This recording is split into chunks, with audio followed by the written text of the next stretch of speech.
Hello, welcome to the first episode of One Team, One Car, One Driver in English. And also today with us, we have our first international guest, Matt Bishop. Matt has a wonderful career, both in journalism and in motorsport.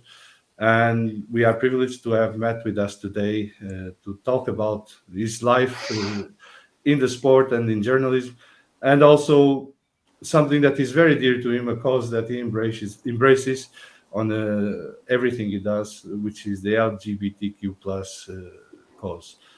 Matt, thank you for joining us, and thank you for giving us this privilege. It's a privilege to me. Thank you. Today with me, I also have Antonio, Vasco, and Marcelo. You will all know them from previous episodes. Matt, just to give our listeners and viewers a short background, you started writing about cars for Car magazine in 1993, where you became a features editor. You then joined in 1996 F1 Racing, first as editor and then becoming editor in chief. In 2007, Ron Dennis called you to become the group head of communications and PR at McLaren. 2018, you took a sabbatical to write the book The Boy Made the Difference, and then you joined the W Series in the leadership team. And now, just a couple months ago, you joined the Cognizant Aston Martin F1 team as chief communications officer. And in between all this, you also co-authored the biography of Emerson Fittipaldi, A Racer's Soul, a Racer's Soul. I have to tell you that on Friday, when you confirmed that you would be joining us for this discussion, I work with a bunch of journalists covering energy markets, and I told them that you were coming on board, and I sent them your short bio, and they all told me, "Damn, this guy has the dream career." How did the passion for cars and motorsport came to you? Was it something that you grew up with, or it was something that happened naturally later in life? It was something that descended upon me when I was a boy. My mother and father had no interest in cars and no interest in racing. Well, my father quite liked cars, road cars, but no interest in motor racing at all. And you have to remember that Formula One. I mean, I was born in 1962, so when I was a child in the 60s, and even up till the early 70s, although we look back on those times of motor racing with Jim Clark and Jackie Stewart and Emerson Fittipaldi, indeed, as you mentioned, we look back on those times and regard them as a glorious era. In fact, in those days, in this country, the United Kingdom, it wasn't on television. It was not reported in the newspapers. When I say it wasn't on television, the British Grand Prix was on television, and sometimes Monaco and sometimes Monza, but none of the others. As I say, it wasn't reported in the newspapers, and it was very much a minority sport. It's hard to imagine that now, but it was the case.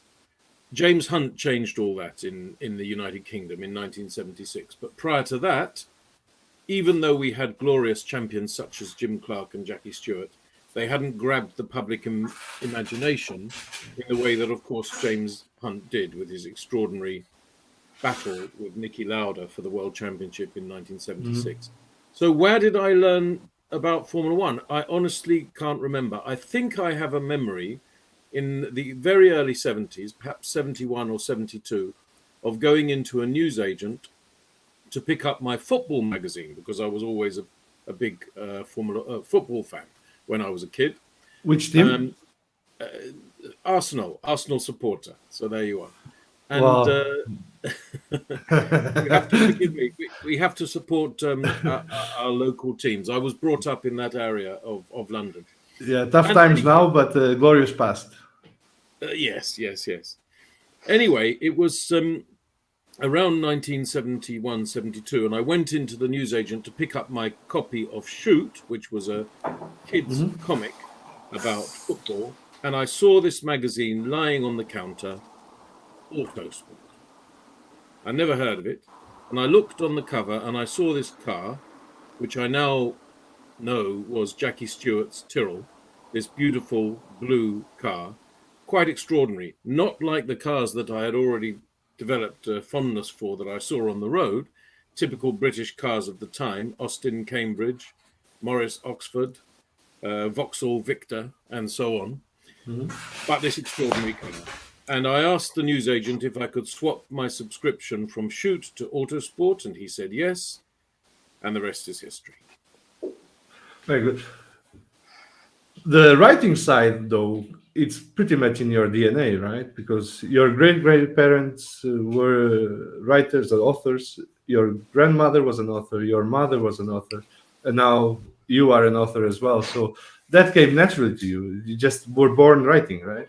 Yes. My family environment had nothing to do with motor racing, but it had everything to do with writing and literature. I was brought up to read and to admire writers, and I did. And as you say, my mother and my grandmother and various other members of my family going back were novelists, writers, or journalists or publishers, and various other people. So I was completely brought up to that world. And I can remember, often when I was a kid, not only my mother and my grandmother, but also my aunt and my uncle and others would be talking about literature, English literature, or American literature, or Russian literature, or French literature, while I was sitting reading Autosport on the floor. Sounds like something that we all know the feeling. Guys, feel free to ask any questions at any time. I'll just continue. I'm a big fan of F1 racing. I've been reading it since I was a kid, and I still have a subscription to GP Racing. And you worked there for probably the best years of F1 racing in terms of readership and sales. And as editor-in-chief, how did you approach this project? What did you feel that an F1 publication should be about? And how did you bring it to life the way you did? Well, when I arrived, I'd already worked at Car magazine, writing about road cars and doing road tests, but also doing a little bit of Formula One and motorsport journalism as well. So I had been to a few Grand Prix for a few years, maybe 3 years, going to a handful of Grand Prix per year. So it wasn't strange to me. And of course, I had been a fan since I was a boy. So when I was headhunted by Haymarket, as it was then, to go and become the editor, and then, as you say, later the editor-in-chief of F1 Racing, I immediately jumped at it. I was thrilled. But I also thought that there was an opportunity here, because we had the great Murray Walker, who sadly has just passed away, as you know, who was a legend of TV commentary. And he did bring the sport alive on television.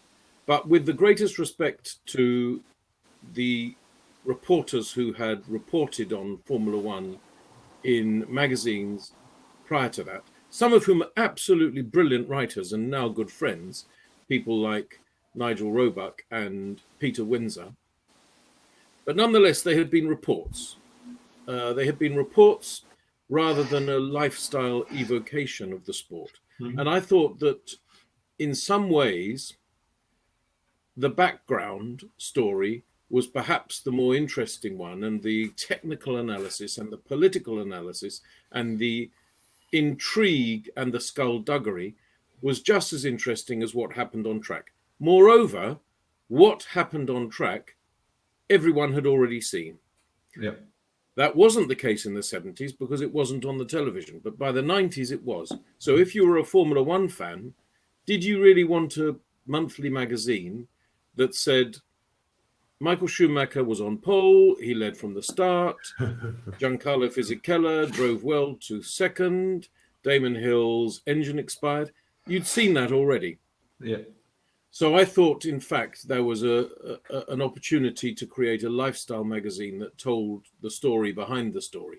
In fact, in many ways, as the current Netflix Drive to Survive series now does, and with great success, I think most of us would contend, particularly in terms of interesting fans who are not avid, who are not suffering from the obsession that I suffer from, where most of my waking thoughts for the past 50 years have been on the subject of Formula One.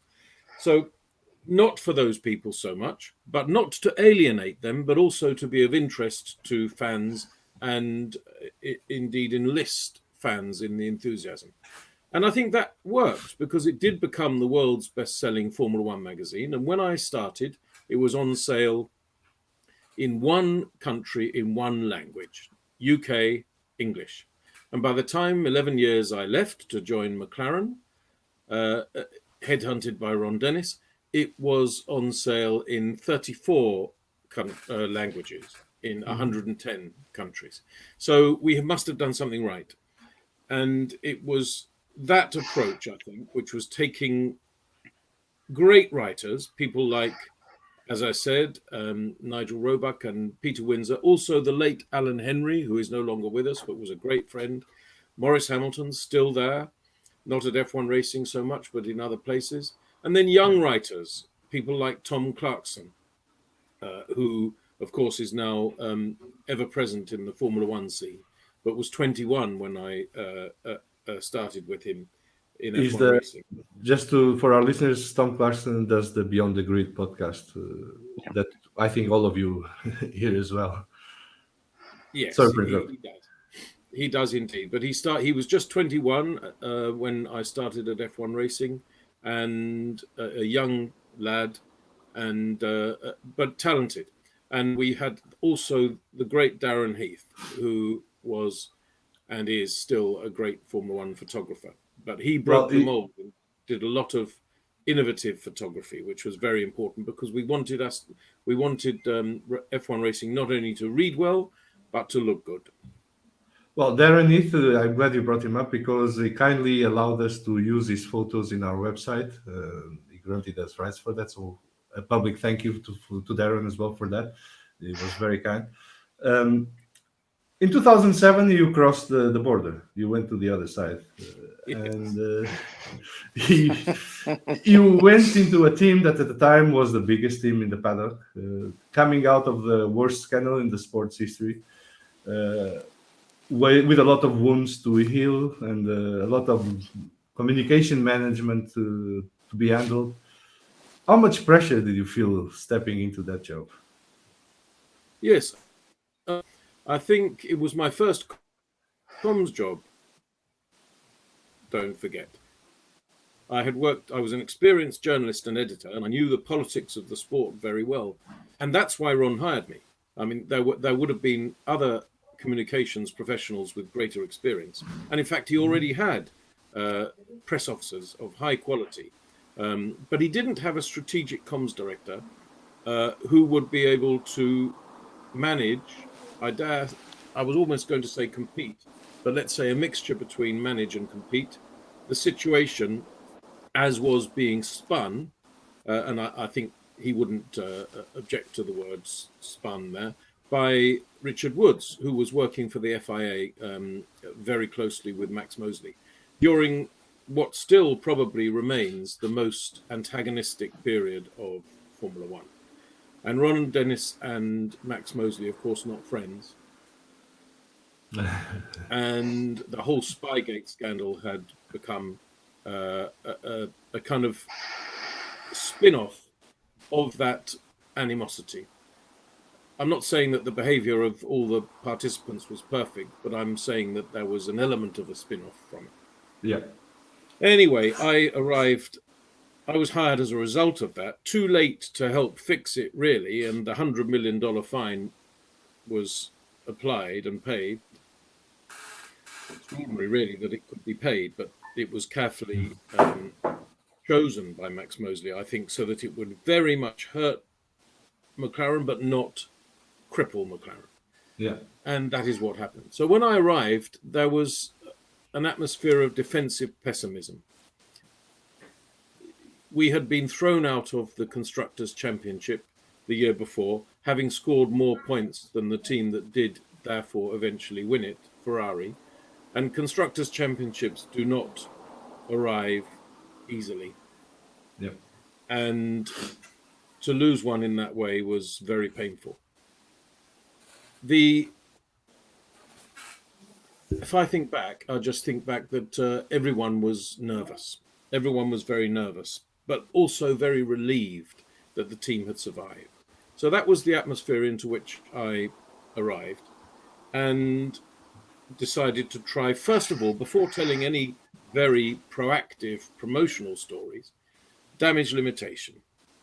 Set the team square, obviously working with Ron Dennis and Martin Whitmarsh and others, to make sure that we then had a playing field that would give media, fans, and of course sponsors the confidence to take our narrative forward without always talking about Spygate.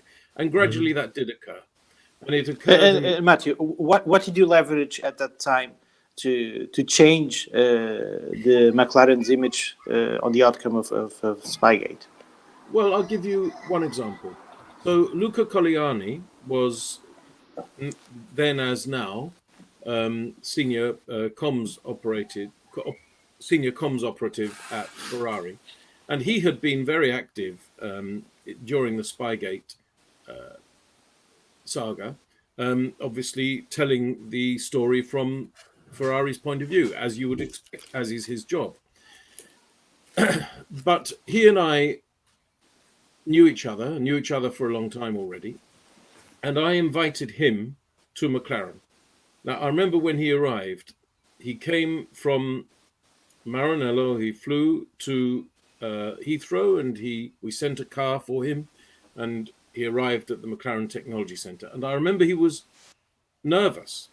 He was, I think, astonished that he'd been invited, given the battle that had waged the year before, but also, of course, very impressed by the McLaren Technology Centre, which was only 4 years old at that point and is a very impressive building. I call it a cathedral to speed, a cathedral to motor racing, really.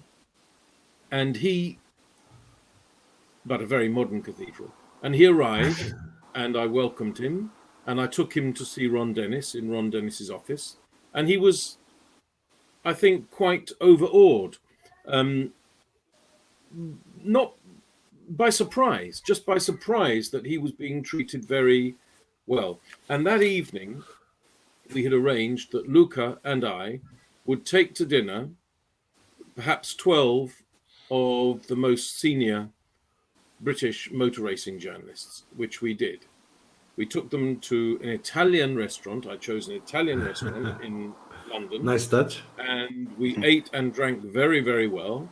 And at the end of the day, at the end of the meal, I had said to Luca before, I think it would be a nice gesture if we pay half and half. Half paid by Ferrari, half paid by McLaren. And he said, okay, yes. So we did. And at the end, when the bill came, we put our 2 credit cards down. McLaren credit card, Ferrari credit card. And the journalists were fascinated and they stared at it. And then they arranged it carefully, obviously so that you couldn't see the credit card numbers for security reasons. But they laid it on the thing. They all took photographs of our 2 credit cards paying for their meal. Now, that was obviously a symbol and a gesture, but I think it also marked the beginning of a comms and PR rapprochement between the 2 teams. It took a long time to thaw because, of course, the 2008 season was also acrimonious between Ferrari and McLaren. But gradually, things thawed. And there were other things we did. You know,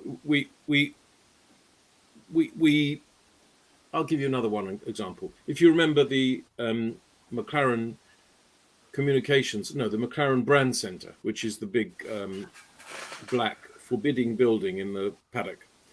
It used to have, up to 2007, it used to have a message on the door saying VIPs and invited guests only, with only underlined.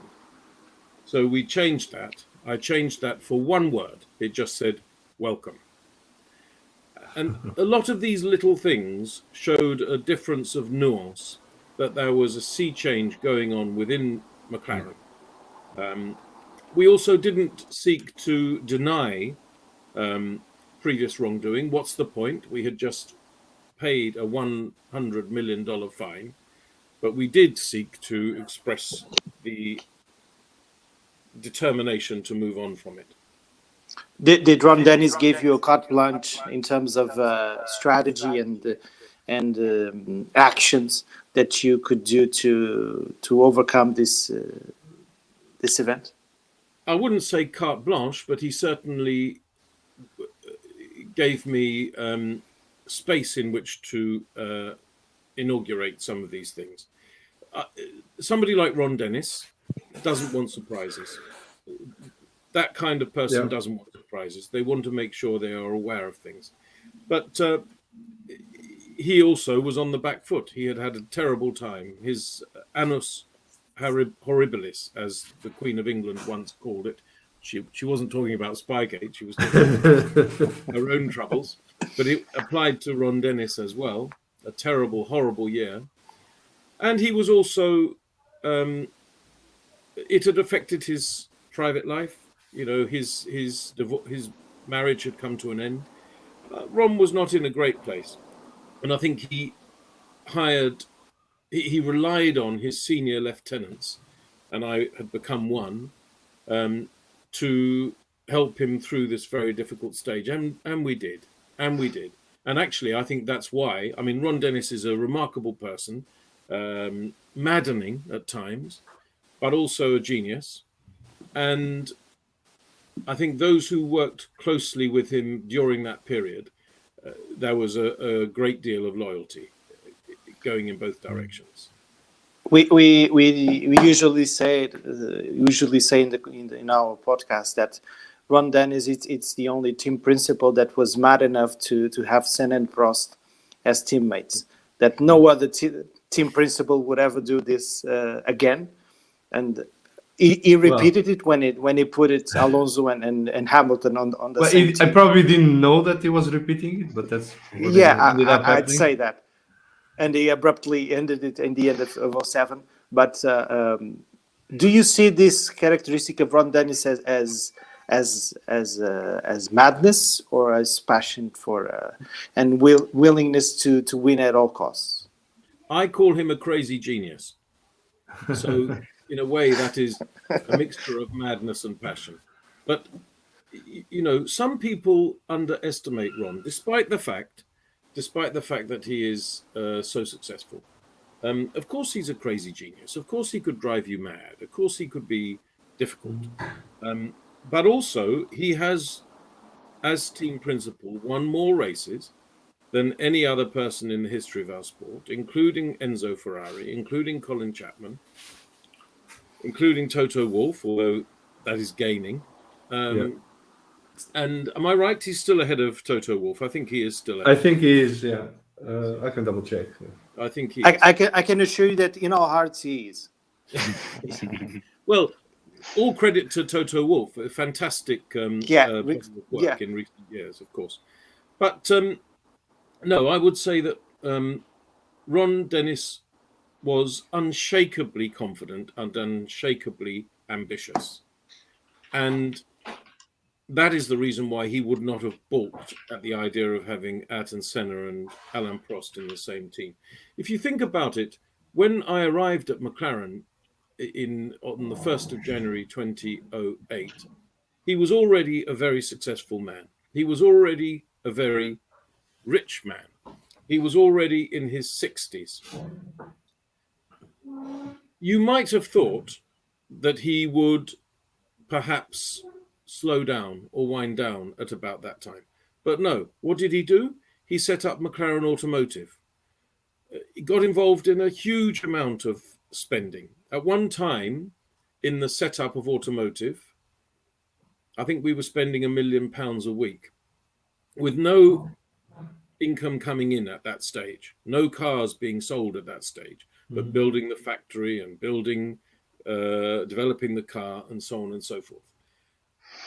a serial entrepreneur of extraordinary confidence.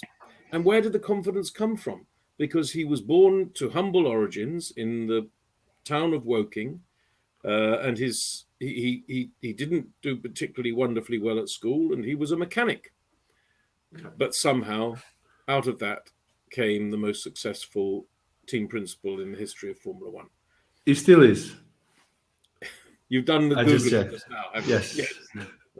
I think by a small margin to Toto, because the numbers I saw are from 2019. In 2019, Toto had 79 wins, and Ron Dennis had 138, and Sir Frank Williams, 114.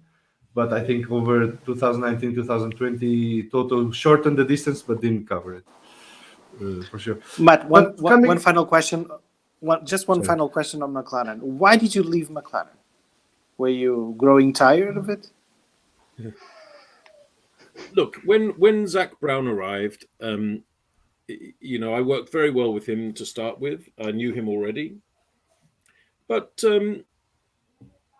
without going into details, I suppose in some ways I was seen perhaps as a Ron Dennis man. And I wasn't the only one. There were others who were seen in that way.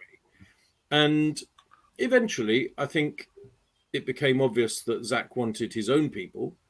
And so an elegant solution was arrived upon. And in fact, obviously, the person who is now communications director at McLaren is Tim Bampton, who had worked with Zak Brown for 10 years or more prior. So they were friends. And I liked Tim. I think Tim's a good guy, a very capable comms person. And I think it was probably right that they should continue to work together. And there would have been no point me trying to cling on. So once it became, after about 6 months' time working with Zak, it became clear that perhaps there was a desire to do something like that. We came to an elegant solution. An elegant solution means plenty of money. So I wasn't particularly upset, although it was a change, because I was so very, very embedded in my in both my reputation but also my psyche as part of McLaren. I had completely involved in that team and everything it did for 10 years. But then what happened is I was 54 then. I'm 58 now. So I was 54 then, and I suddenly had leisure.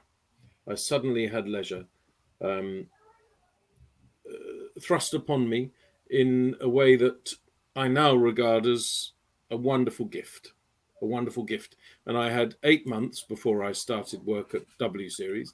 And in those 8 months, I wrote a novel, which I would never have probably had the mental bandwidth to be able to do. And I wouldn't be able to do again now. But perhaps I will do in my retirement whenever that comes. Just one last question from me on Formula One, and then Antonio and Marcelo can also ask anything related to this topic if they want to. In 2008, McLaren and you bounced back from the Annus Horribilis with, on top of everything, a British F1 World Championship driver, world champion driver, and Lewis Hamilton, which was your first world champion as well that you worked with, and for sure that has a special place in your heart. And you praise Lewis a lot for not only what he does on track, but also how he conducts himself outside of the track, embracing all different causes. But before we talk about that, my question to you: you have worked with Lewis Hamilton, Jenson Button, Fernando Alonso, and now you're starting to work with Sebastian Vettel. Are world champions different than the rest of the drivers in terms of how you work with them, how you approach with them, and how their mental strength comes through in terms of the communications approach that you as a communications officer want them to have, and how they see themselves and the perception they have of themselves for being world champions? The short answer is yes, they are different. And I think that is because if you are super successful in your sport, and yes, I've worked with 4 world champions, 3 of whom were world champions, one of whom is the most successful driver in the history of Formula One. So I have a reasonably good vantage point, perhaps, from which to comment on it. I think they are flesh and blood, the same as all of us, the same as every other driver. But there is, I keep using Latin expressions. I'm sorry, I don't know why I do. Well, it's okay. We're Portuguese. We're used to it. I know. But when English people use Latin expressions, it sounds like Boris Johnson, and I'm not very keen on that. But anyway, I think they see themselves as primus inter pares, first among equals. And that's quite a carefully chosen phrase, because they are equals. They are all racing drivers. They are all great drivers. One of my pet hates is when people say that a certain Formula One driver is rubbish or not good. They're all good. They're all good. Anyone who gets that far in Formula One to Formula One is a great driver. It's like saying that a player who plays for England or Portugal in football is not a good player. He is a good player, or he wouldn't have got that far. Yeah. So they are first among equals, and they are equals. But the reason they're first, they particularly if they're not only world champions, but fantastic drivers, they have a certain swagger, we call it in English, a certain confidence, a certain savoir-faire, and they're not particularly bothered by what other people think. I mean, I don't mean that they're arrogant, but I mean that they have their own opinion, and they put their own opinion forward. And probably, I mean, I'll keep Sebastian Vettel out of it for the moment in this comparison. You may want because you just started as well. Because I've only known, I've known him for many years, but I've only worked with him for 2.5 months, so it would be unfair. And I would think Jenson Button, I will slightly put to one side with respect to Jenson, who is a fine driver and a great guy, but not a multiple champion, and not perhaps with the complete ruthlessness that you see in the likes of Lewis Hamilton and Fernando Alonso. Ruthlessness can sometimes be a negative word, but I don't mean it in that way. I mean just colossal self-belief, colossal confidence, absolute certitude that they are the best. No doubt about it. I know they both can't be the best, but they both think they are the best. But that's why we have podcasts like ours. Yes. You argue about this point endlessly. Exactly. I personally would say, I mean, I've always said in the history of the sport, through my life, I always said that there were 3 truly great drivers that you couldn't separate across different eras. And one was Juan Manuel Fangio, the other was Jim Clark, and the other was Ayrton Senna. And I thought those 3 sat at the top with all the other many great drivers, you know, Michael Schumacher, Alain Prost, Jackie Stewart, Sterling Moss, sitting just a little bit behind. By the way, whenever you say something like this, you get killed on Twitter. So I'll make sure to use it as a teaser. You can. So that's why I always name check the other people, the Schumachers and the Prosts, so that people think that I'm not being negative about them, because I'm not. But I now think that Hamilton has joined those 3. I think now there is a top 4. And I think with Hamilton's achievements, not only the number of wins and championships, but also the fact that he has won in every year of his career, every single one, including, which is very important, 2009, when the car was not good, and he won twice nonetheless. And the driver in the other car, Heikki Kovalainen, who was not a bad driver, who was a good driver, was made to look as if he was driving a completely different car. And that car was really not good, particularly at the beginning. But Lewis is a force of nature, and he would not accept that it could not win races. And for that reason, it did win races in his hands. And I think Fernando is cut from the same cloth, and it'll be interesting to see how well he does with Alpine. I expect him to do pretty well. I know he's nearly 40, I think, but he's still fit, and he's still super competent, talented, of course. And also, there's one other thing I would say about that, is that particularly Fernando, and I think Lewis now, but I knew Lewis when he was younger. So I think Fernando now, and probably Lewis now as well, they say what they want to say in the media. They don't care what a comms director is advising them. I don't mean they're dismissive of him or her. I just mean to say they would say, "Thank you very much, thank you. I hear that advice. I shall not take it. I shall say what I wish to say."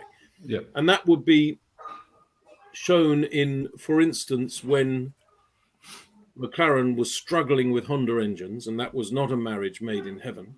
And I was the comms director at the time, and Fernando was one of the drivers. And I would say, okay, we're going to get a lot of difficult questions about the relationship, a lot of different difficult questions about the performance and unreliability of the power unit. We mustn't blame Honda. We must, we win together and we lose together. They're a very competent organization. They make more engines than any other company in the world, which they do.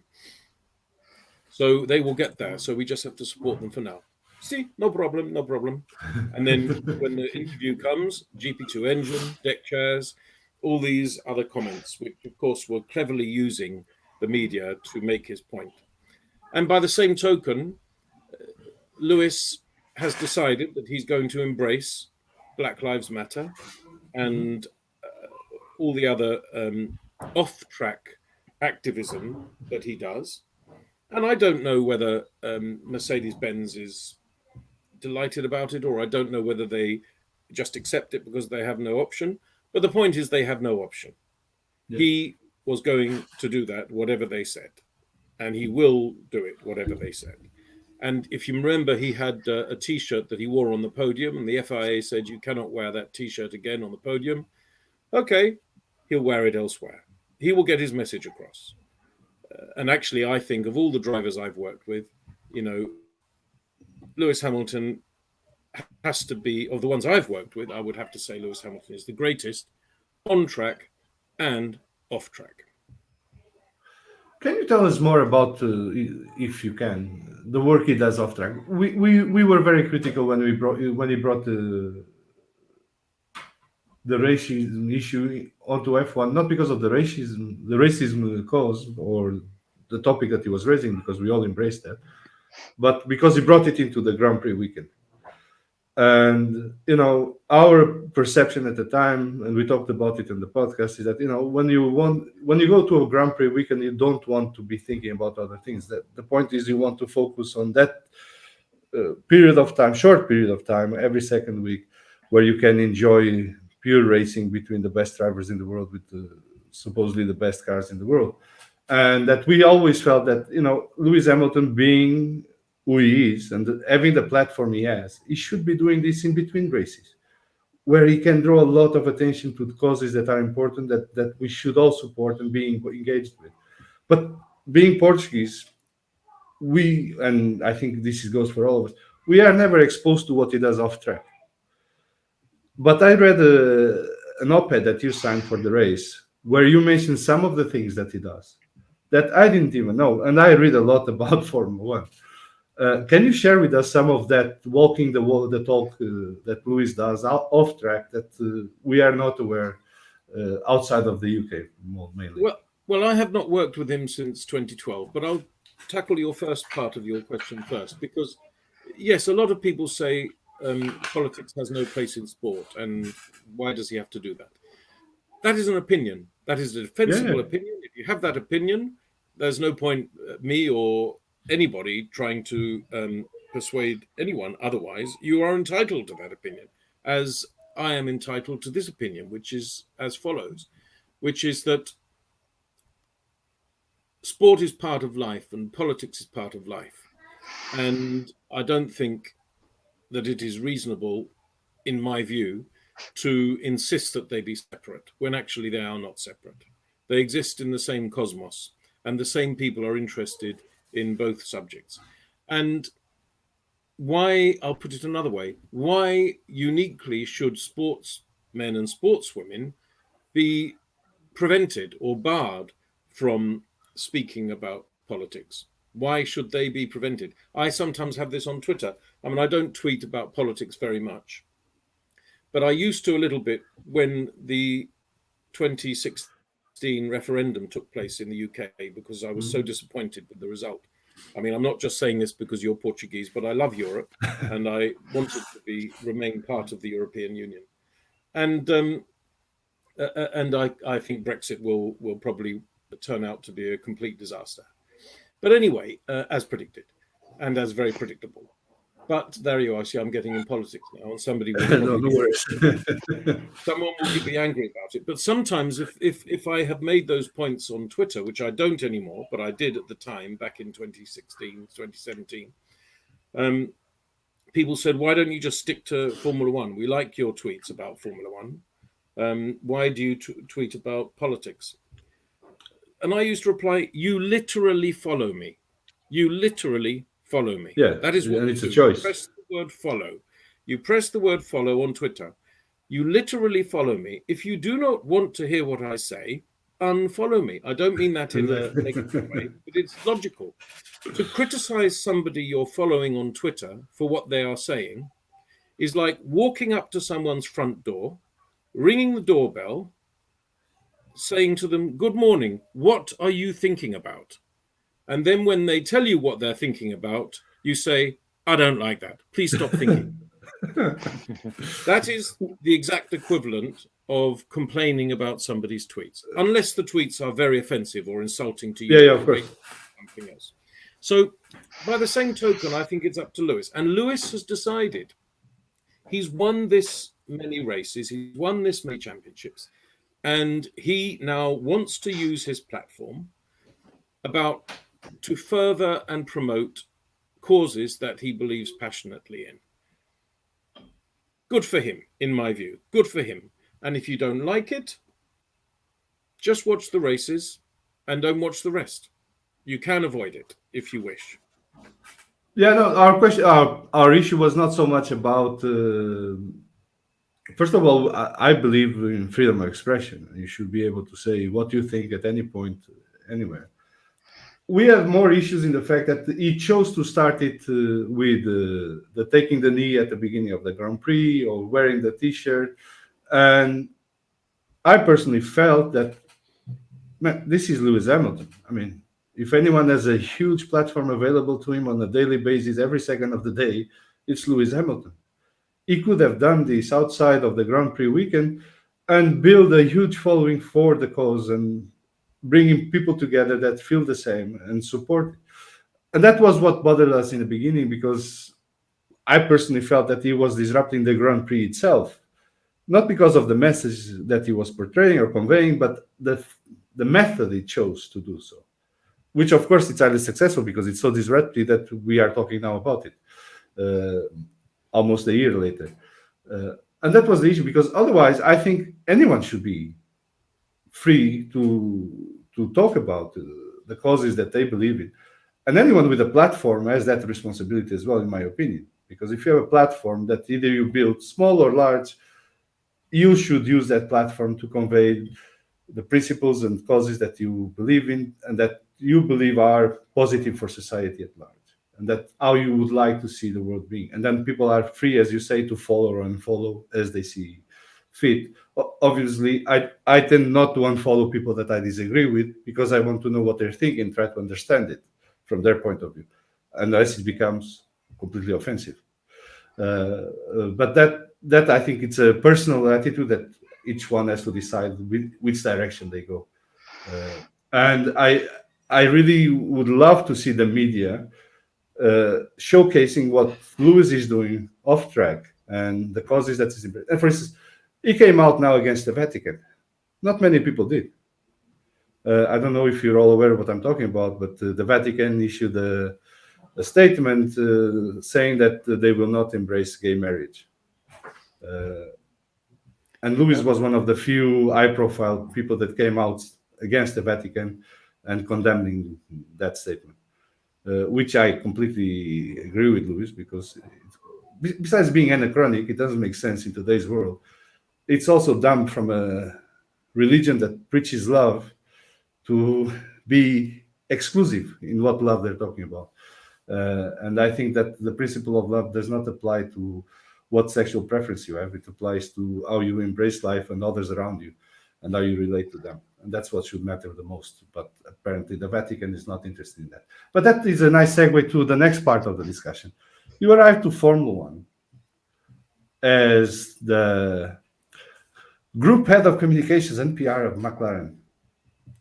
And No. I arrived in Formula One as a journalist years before that. no, but I mean on the other side of the fence.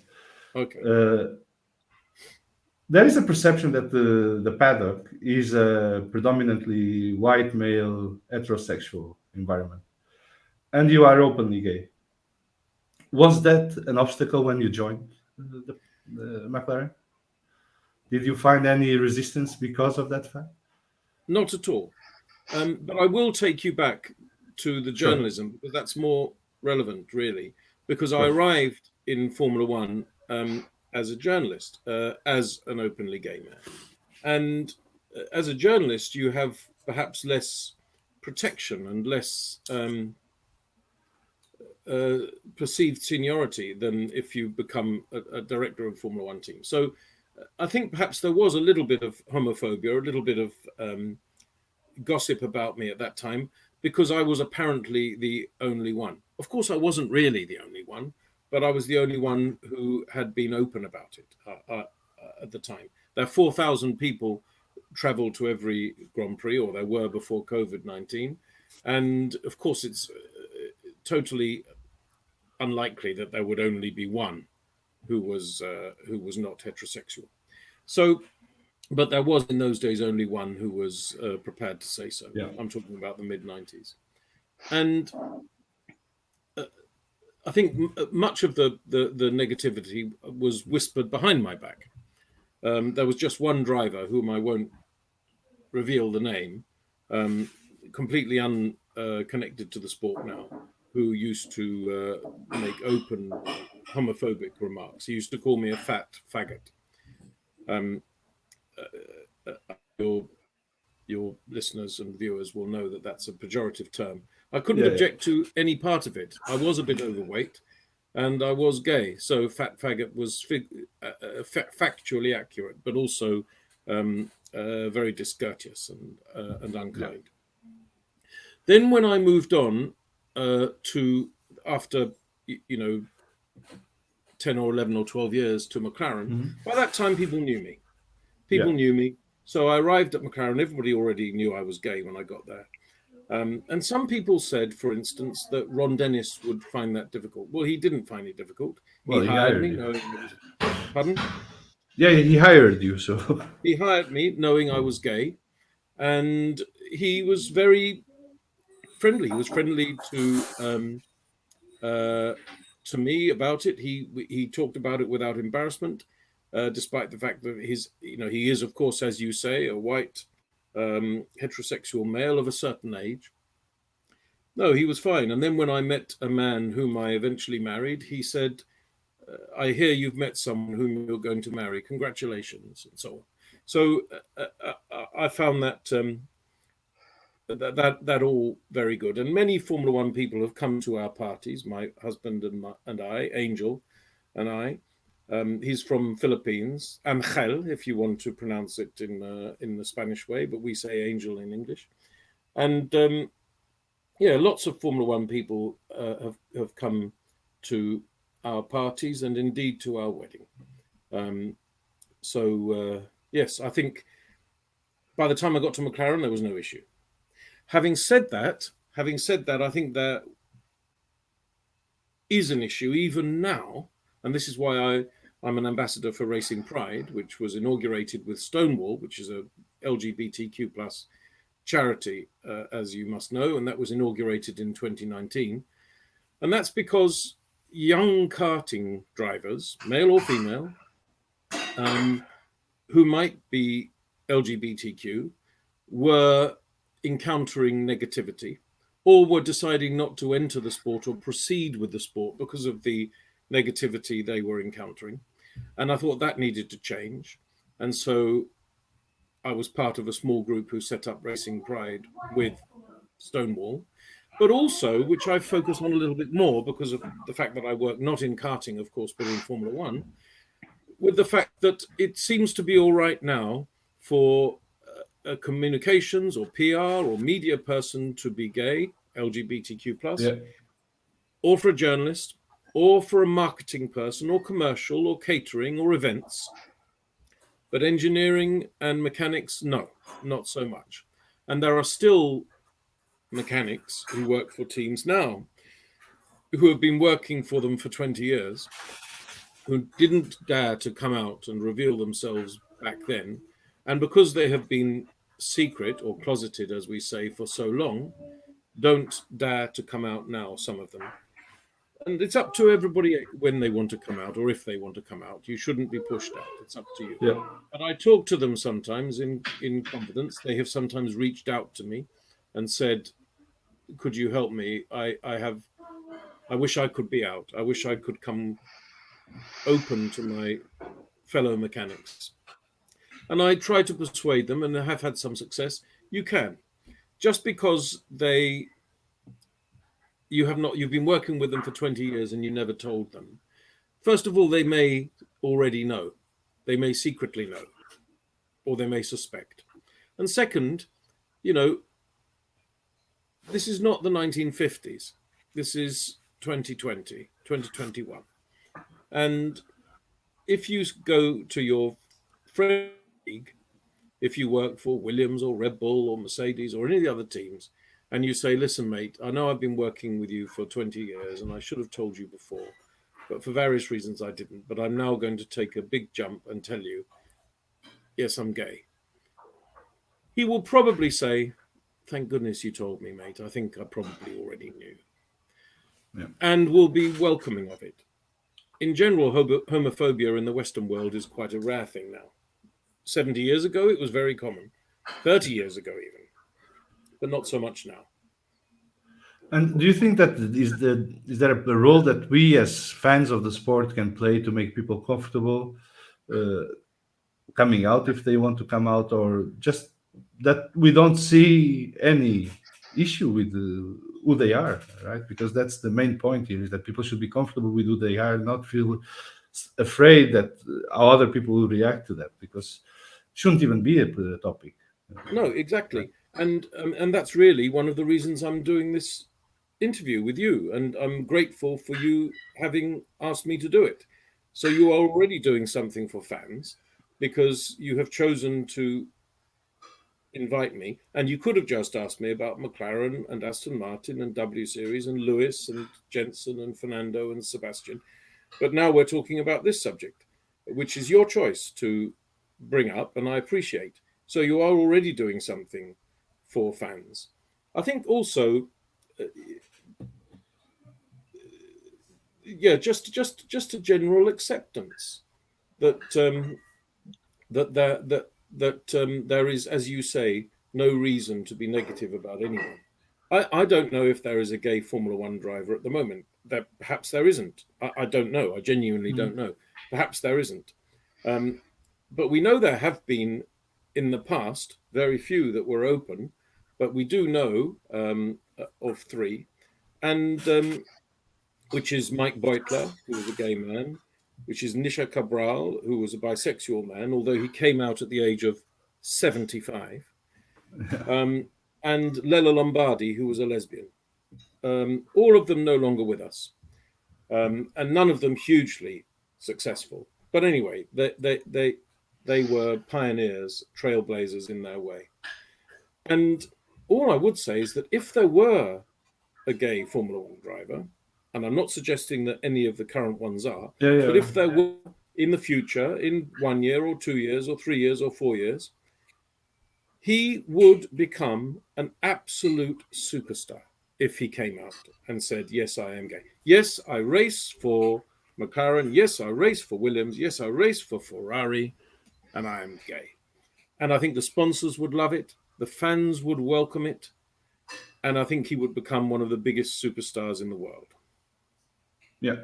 Why do you think the drivers, the mechanics, the engineers, they don't feel comfortable to take that step?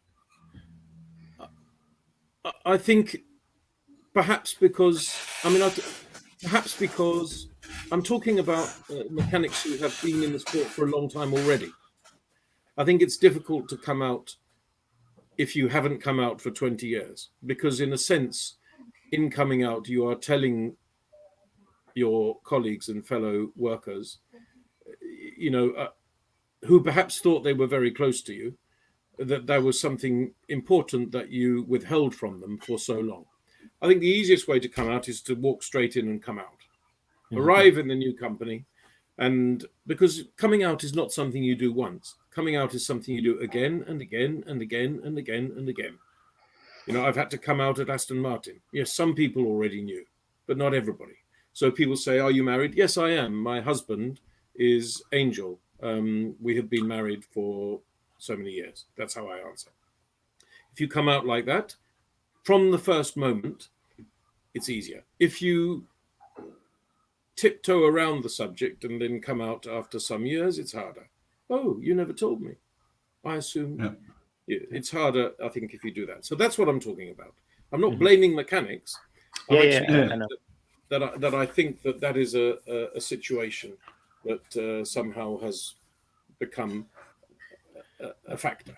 I was asking because to try to understand this also, if there is a different atmosphere that you live in a garage comparing with the people that work in the communications and marketing, etc. Well, perhaps it's very male, it's very heterosexual. For that matter, it's very white.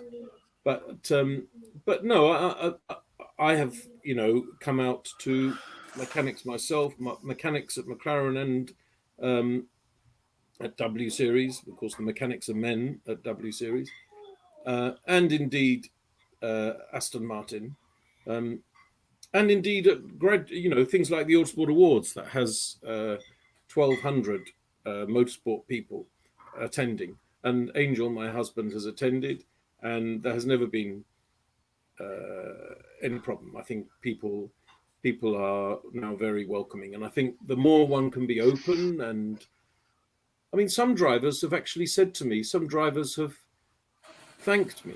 I think Damon Hill and Martin Brundle, who of course were racing when I started, and they hadn't really come across that many gay people, and now they're both, I would regard them both as friends, and they're both very, very friendly to me and indeed to Angel, and I think they have said as much, that perhaps getting to know me and not only meeting a gay man, but meeting a gay man that they could become friendly with and could talk about motor racing with, and other things, but including motor racing, was an eye-opener in a positive way. And then we fast forward to some of the younger drivers I've worked with, let's say at McLaren, Kevin Magnussen and Stoffel Van Dorn and so on, who just completely blind to it. It's just not an issue, not an issue. In fact, Kevin Magnussen came to our wedding. Yeah, go ahead. Do you think I agree with you when you mentioned that the politics is a part of F1 and is impossible to separate from our life anyway. Do you think that the teams and the F1 in general should be more active in using their platforms to talk about the things? And I'm not talking about the LGBTQ plus, but also, for example, the racism. Do you think they should be more active, and also if the teams actually have the freedom to do it if they want so? So my answer is no. My answer is, my whole point is it's entirely up to the individual. So you asked me earlier if Lewis Hamilton should not be active in politics. And I said, no, I think he should be able to. So my answer is that the teams should be able to if they wish to. I'm not telling them they should. I think it's entirely their choice. And if they wish to, they can. And in fact, Formula One is doing that. They do have the We Race as One campaign, and they will continue to do that.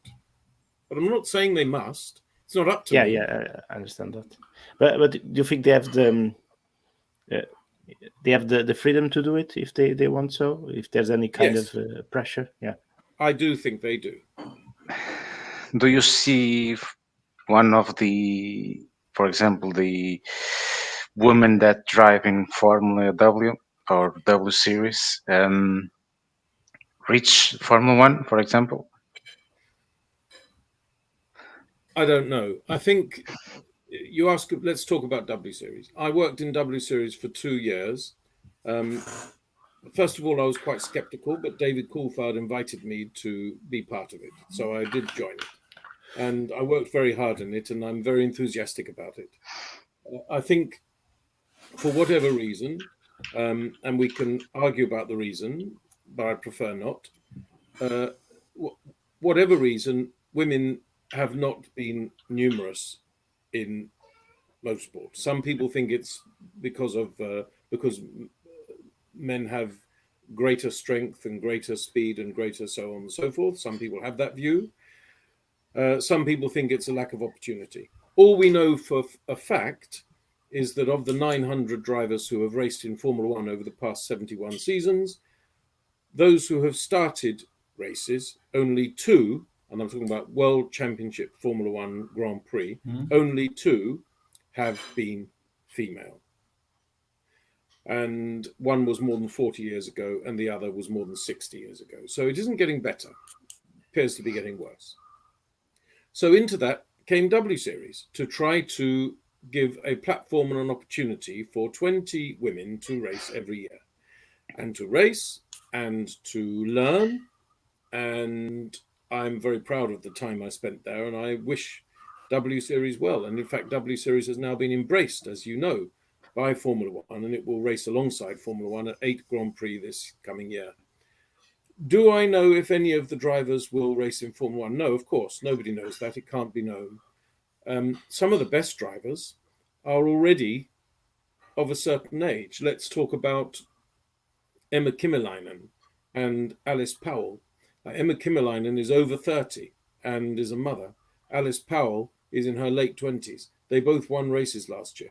The year before, the first year of W Series, 2019. But do I think that they're going to race in Formula One? Of course not. Any more than if a man of 31 was still in Formula 3.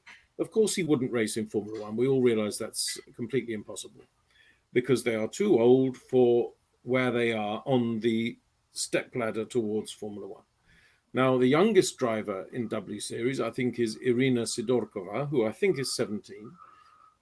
She may be 18, but she's certainly 17 or 18. And then there's Marta Garcia from Spain, who won a race in 2019, and she might be 20 now, I think, perhaps. But Formula One now expects its drivers to arrive at a young age. Max Verstappen recalibrated that, arriving so young, as indeed did Lance Stroll and others arriving in their teens to Formula One. So it is rather difficult. So perhaps one would say that I very much hope that in the future, somebody will graduate from W Series on towards Formula One. Will it be one of the current drivers? It may well not. That. Matt, you are now starting a new challenge with the Cognizant Aston Martin F1 team. It will be a very interesting year because it's the return of Aston Martin to Formula One.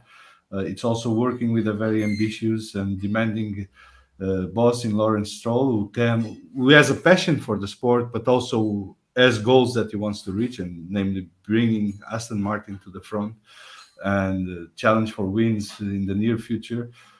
How excited are you with this project, and how far do you think you guys can go? I think it's a fantastic project. I wouldn't have joined it if I didn't think that. I think Lawrence Stroll is magnificently ambitious. He's very, very successful. As Eddie Jordan said recently in an interview, everything he touches turns to gold. We have the name of Aston Martin above the door, one of the greatest names in the history of not only motorsport, but also motor cars. And yes, I think we now have, because of that, because of Lawrence's arrival and because of the Aston Martin name, we now have been able to attract sponsors.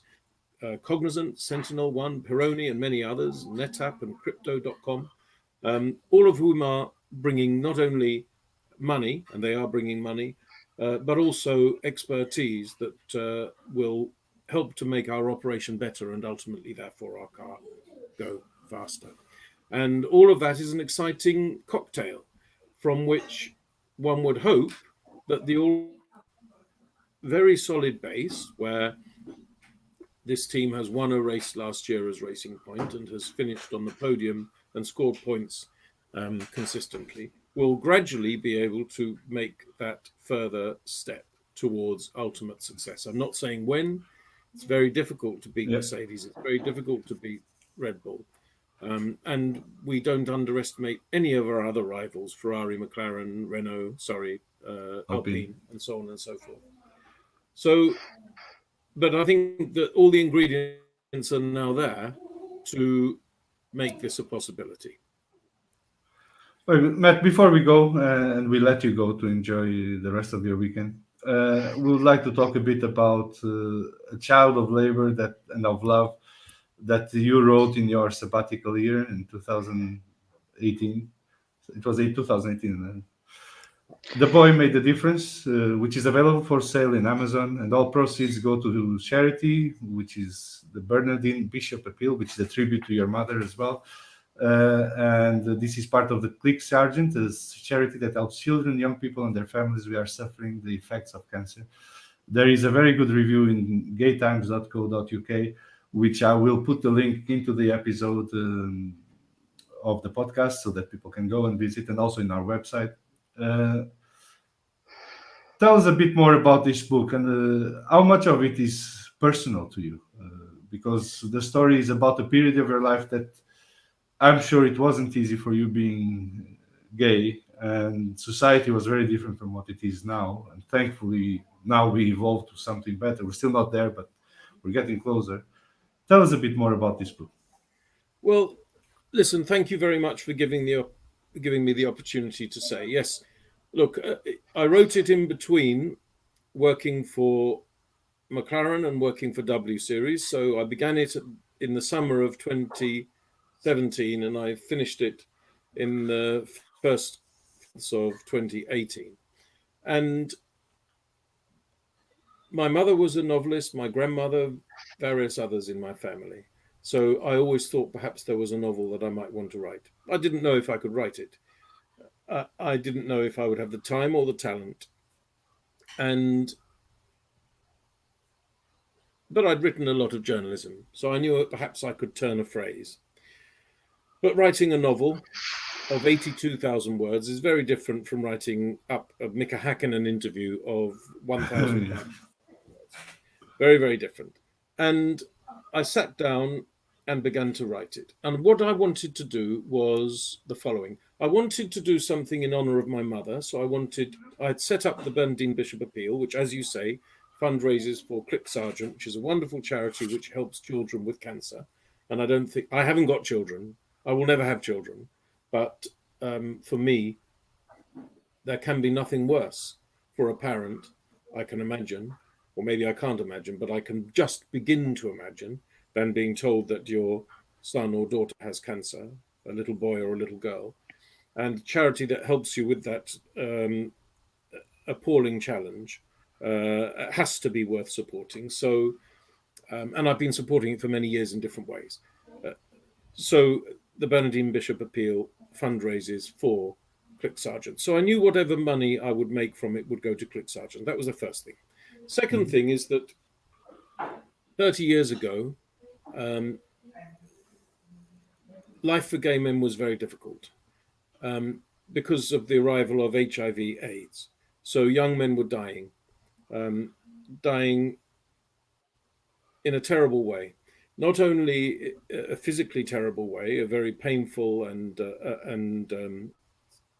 unpleasant way to be dying in your 20s, often, or late teens, or 30s, or 40s, but often very young. But also, because 30 years ago, LGBTQ people were not accepted in the Western world quite as they are now, sometimes dying alone despised and rejected by friends and even family. Just imagine that for a second.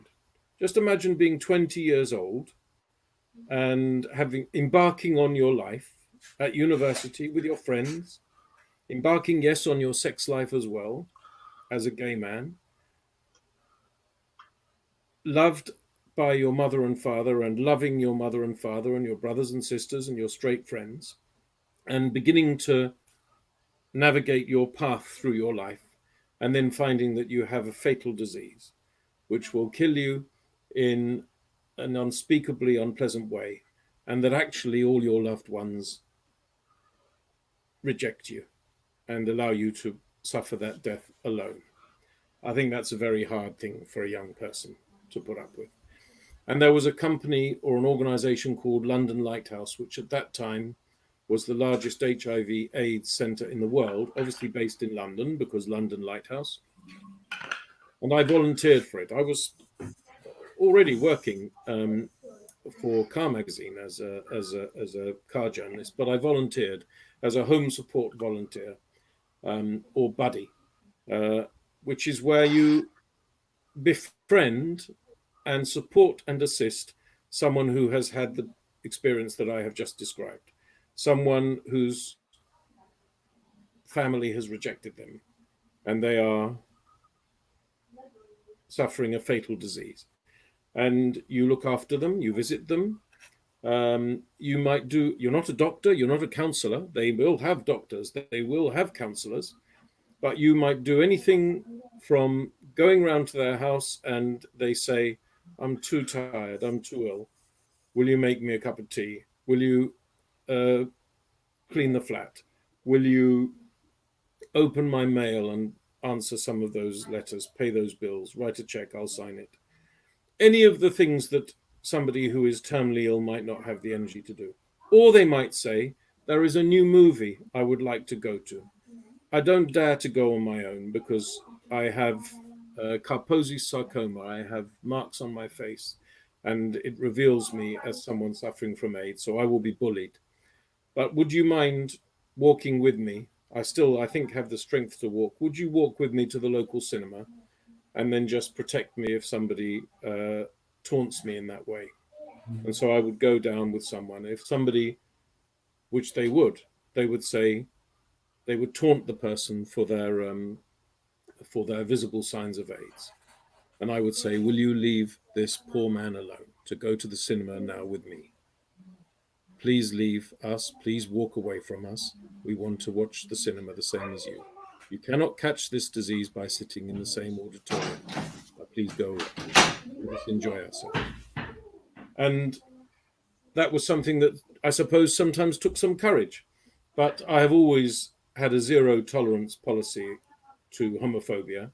And I was able to deploy that zero tolerance policy in a positive way in that sense. And I went to a lot of funerals. And then, of course, in 1995, 1996, wonderful invention of antiretroviral meds, which meant that AIDS, instead of being a death sentence that would kill you between 2, 3, or 4 years of diagnosis, would become HIV would just become a condition that you can live with for years and years and years. So that, for instance, now, if someone becomes HIV positive, age 30, they can look forward to living till 90, the same as all the rest of us. Mm-hmm. And that was a wonderful thing. But prior to the invention of antiretroviral meds, there was a lot of literature, particularly in the UK and America, United States of America, about HIV and AIDS. And I found it very stirring and inspirational literature. And then when the situation changed, and thank goodness it did change because of the invention of antiretroviral meds, those novels stopped being written. And I always looked forward to reading another, but the years went past and nobody wrote one. So I decided if I wanted to read one, I would have to write one myself. So I did. It is not autobiographical. None of the characters are based on me or indeed on anyone I know. But of course, it draws on my experiences and it draws on my knowledge and it draws on my expertise from that time. and I dedicated it to the boys of the Lighthouse and the Broderick. The Lighthouse being London Lights, the organisation that I worked for and helped so many young men in those very, very difficult last stages of their young life. And the Broderick, which is the specialist HIV/AIDS ward of the Middlesex Hospital in central London that was set up at the time, and which I visited very many times, and which no longer exists. In a sense, thank goodness, because it no longer exists because there isn't a need for it to exist. So I'm sorry my answer is quite long, but that is... No, I'm very thankful for that. And I think I already bought the book, by the way, just to a disclaimer. Thank you. Thank you. I'm looking forward to reading it because I know how you write and how well it resonates from your Formula One work. And I'm looking forward to reading your novel now. And I also would like to thank you for allowing us to travel on someone else's shoes to understand better what people had to overcome. Because we don't know, right? We don't have to travel that journey. And understanding is key to embrace people and to support and help them. So thank you for this. Thank you for opening the doors for other members of the LGBTQ plus community to enter motorsport, but life in general as well, with their heads held high and less scared of being who they are and how others perceive them, but more strengthened to enjoy life and pursue their dreams and ambitions, both on the professional, but most importantly, on the personal side.